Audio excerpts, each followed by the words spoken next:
అసలు ఈ ఐబిఎస్ అనేది ఎందుకు వస్తుంది, దేనివల్ల పేషెంట్స్కి సింటమ్స్ వస్తాయి అని అంటే it's a multi factorial thing. అంటే ఇప్పుడు ఫర్ సపోజ్ నాకు టైఫాయిడ్ ఫీవర్ వచ్చింది. టైఫాయిడ్ ఫీవర్ ఎందుకు వస్తుంది, ఒక సాల్మోనెల్లా బ్యాక్టీరియా వల్ల వస్తుందన్నమాట. అంటే ఒక కాజ్ ఒక డిసీజ్ని కాజ్ చేస్తుంది.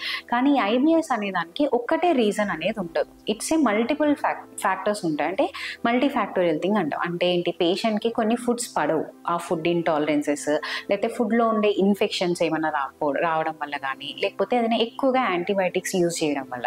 దీంతో పాటు పేషెంట్ కనుక ఎక్యూట్ క్రానిక్ స్ట్రెస్, అంటే ఏంటి, చాలా రోజుల నుంచి స్ట్రెస్గా ఫీల్ అవడం, నిద్ర లేకపోవడం, చిన్న విషయానికి కూడా ఎక్కువగా ఆలోచించడం, ఎక్కువగా యాంగ్జైటీ ఫీల్ అవడం కానీ, లేకపోతే డిప్రెస్డ్గా ఉండడం కానీ, ఇలాంటివి రెండు కంబైన్డ్గా ఉన్నప్పుడు కనుక అప్పుడు ఈ పేషెంట్స్లో గట్ సిస్టంలో ఉన్న బ్యాక్టీరియా అనేది ఇంబ్యాలెన్స్ అవుతుంది అనమాట. అంటే బ్యాక్టీరియా ఎక్కువ కావచ్చు, తక్కువ కావచ్చు. అంటే ఏంటి, మంచి బ్యాక్టీరియా అన్ని తగ్గిపోయి చెడు బ్యాక్టీరియా అన్నీ పెరిగిపోవడం, నెక్స్ట్ ఈ గట్లో ఉండే ట్రాన్స్పోర్ట్ సిస్టమ్స్ అన్నీ మారిపోవడం, ఇమ్యూనిటీ లెవెల్స్ చేంజ్ అవ్వడం, ఇలాంటివి అవడం వల్ల బ్యాక్టీరియల్ ఇంబ్యాలెన్స్ అవడం వల్ల ఈ గట్ అనేది ఇరిటేట్ అవుతుంటుంది అనమాట. ఈ ఇరిటేషన్ వల్ల మనకి ఇరిటేబుల్ బవెల్ సిండ్రోమ్ వస్తుంది.